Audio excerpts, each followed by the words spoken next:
बिस्मिल्लाहिर्रहमानिर्रहीम। अस्सलाम वालेकुम। उम्मीद करती हूँ आप सब खैरियत से होंगे। हमने हमने फर्स्ट ईयर की बायोलॉजी का चैप्टर 4 स्टार्ट किया हुआ था, जिसके लास्ट लेक्चर में हमने प्लाज्मा मेम्ब्रेन को एक्सप्लेन किया था। आज के लेक्चर में हम एक्सप्लेन करेंगे सेल वॉल को। इसमें इसके इंट्रोडक्शंस, इसकी डिफिनेशंस, स्ट्रक्चर, इसकी केमिकल कंपोजिशन, ये सारा कुछ आज हम इसमें स्टडी करेंगे और इसका फंक्शन भी।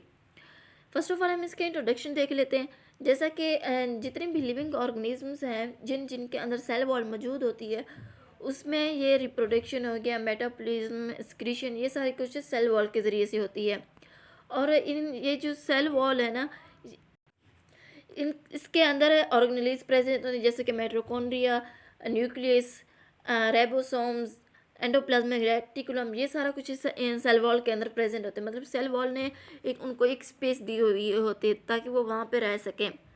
और ये जो सेल वॉल है ना, ये प्रोवाइड करती है रिजिडिटी को, मतलब स्ट्रेंथ को। जितने भी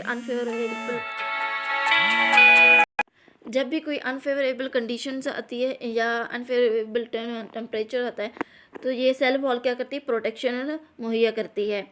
ये था इसका इंट्रोडक्शन। अब हम इसको एक्सप्लेन कर लेते हैं। All living organisms are composed of cell. The cell are responsible for performing all the vital functions such as metabolism, reproduction and excretion.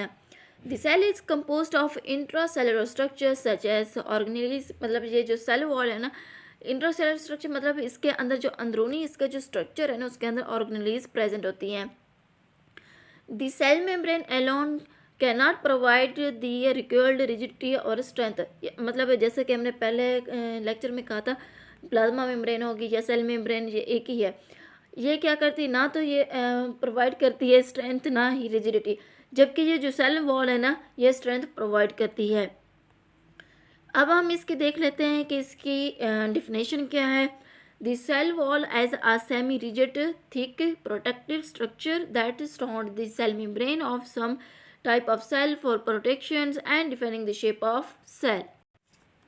ये जो सेल मेम्ब्रेन है ना, सेल मेम्ब्रेन के इर्द गिर्द सेल वॉल होती है। सेल वॉल क्या होती है, सेमी रिजिड होती है, मतलब इतनी ज़्यादा थिक नहीं होती, लेकिन सेल मेम्ब्रेन से ज़्यादा थिक होती है। इसलिए हम कहते हैं ये एक semi rigid thick protective structure होता है जो सराउंड होता है सेल मेम्ब्रेन के इर्द गिर्द, और ना ये प्रोटेक्शन प्रोवाइड करता है सेल को। और जो सेल की शेप होती है ना, उसको प्रोटेक्ट करता है, मतलब सेल की शेप को मेंटेन रखता है। ये थी इसकी डिफिनेशन। अब हम इसके देख लेते हैं कि इसका फंक्शन क्या है सेल वॉल का। ये जो सेल वॉल, इसका जो फर्स्ट फंक्शन है वो है, its main function is to give the cell rigidity, strength, protection against the mechanical strength. ये जो सेल वॉल है, एक तो स्ट्रेंथ प्रोवाइड करते हैं, दूसरा ये कि ना जो मैकेनिकल स्ट्रेंथ होता है ना, उसके अगेंस्ट भी इसको प्रोटेक्शन मुहैया करती है सेल को।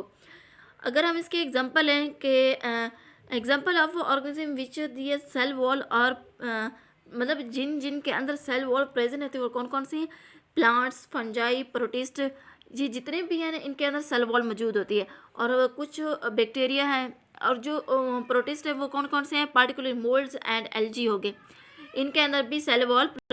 और कुछ बैक्टीरिया हैं, मतलब कुछ नहीं, मोस्टली बैक्टीरिया होते हैं जिनके अंदर ये सेल वॉल प्रेजेंट होती है।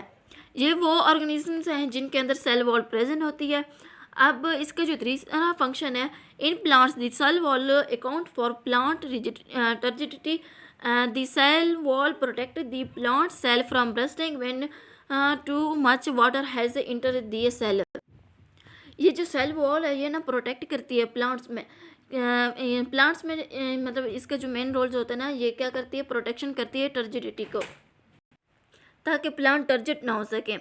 और ये जो सेल वॉल है ये प्रोटेक्ट करती है प्लांट को, ताकि वो ब्रस्टिंग के अमल में भी इसको प्रोटेक्शन मुहैया करती है, ताकि वाटर सेल के अंदर इंटर ना हो सके। ये थे इसके कुछ फंक्शन सेल वॉल के। फर्स्ट पे हमने कहा ये रिजिड प्रोवाइड करती है, स्ट्रेंथ और मैकेनिकल स्ट्रेस के अगेंस्ट भी प्रोटेक्शन मुहैया करती है। और वो कौन कौन से ऑर्गेनेल्स हैं या ऑर्गेनिजम्स हैं जिनके अंदर ये सेल वॉल प्रेजेंट होती है, फंजाई, प्लांट्स, प्रोटिस्ट, बैक्टीरिया, ये इन सब के अंदर क्या होती है, सेल वॉल प्रेजेंट होती है। जबकि जो एनिमल्स हैं उनके अंदर सेल वॉल प्रेजेंट नहीं होती। और ये जो सेल वॉल है ना, ये प्रोटेक्ट करती है प्लांट को टर्जिडिटी के अगेंस्ट, और ये प्रोटेक्ट करती है ताकि ये जो सेल वॉल है ना वो ब्रस्ट डाउन ना हो सके और वाटर सेल के अंदर इंटर ना हो सके, मतलब ज़्यादा वाटर सेल के अंदर इंटर ना हो सके। अब इसके हम देख लेते हैं कि केमिकल कंपोजिशन क्या है। On the base of chemical composition of cell wall there are 3 types of cell wall. मतलब केमिकल कंपोजिशन की बेस पे, बुनियाद पे 3 टाइप्स हैं सेल वॉल के।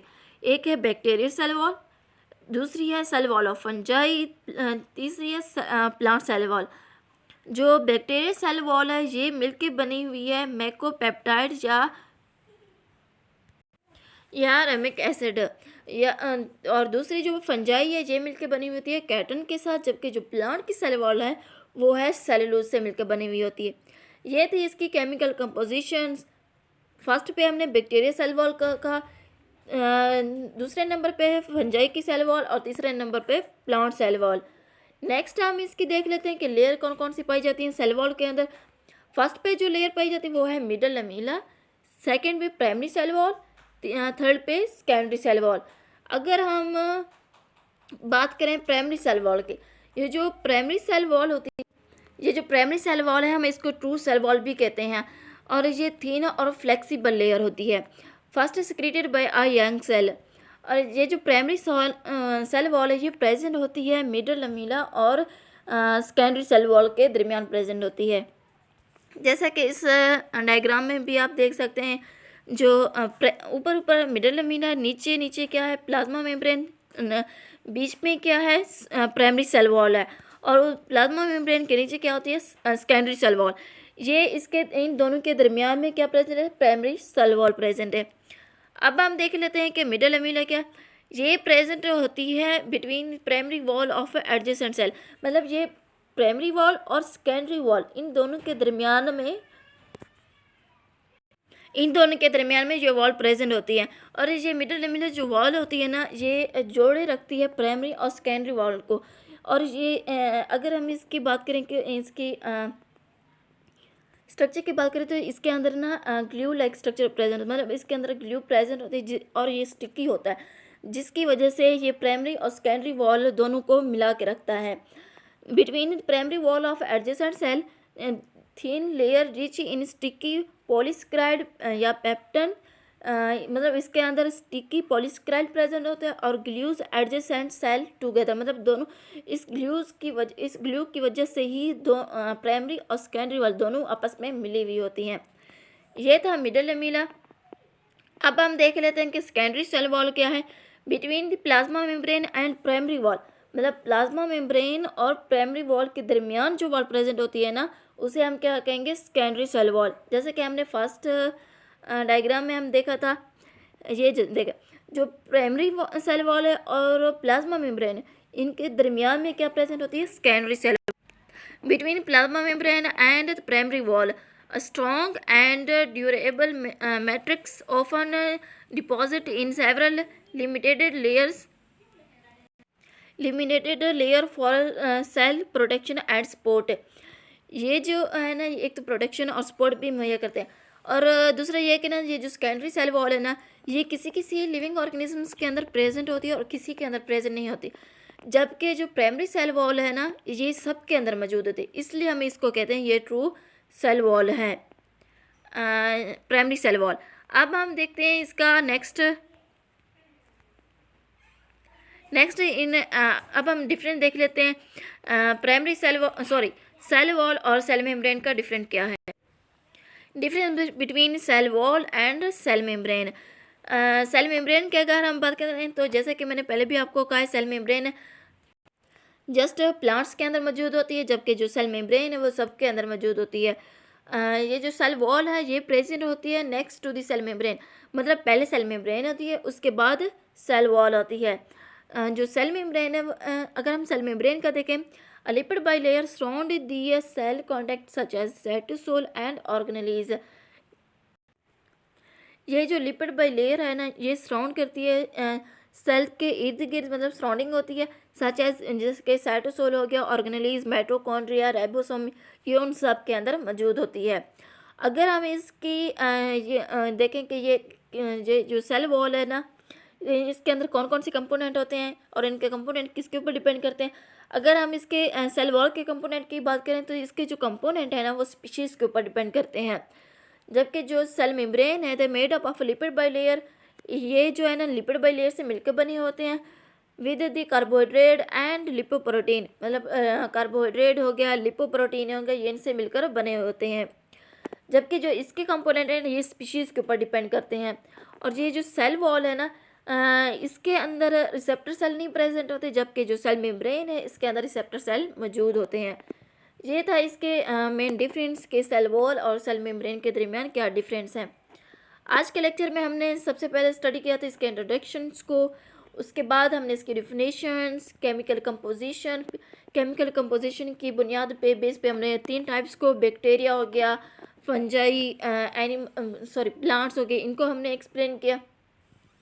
उसके बाद हमने इसके फंक्शंस को देखा, इसकी लेयर्स को देखा, फिर हमने इसके लास्ट पे इसके हमने डिफरेंस को देखा। ये था हमारा आज का लेक्चर। उम्मीद करती हूँ आप सबको समझ आ गई होगी। इंशाल्लाह नेक्स्ट लेक्चर में न्यू वीडियो के साथ मिलेंगे। तब तक के लिए अल्लाह हाफिज़।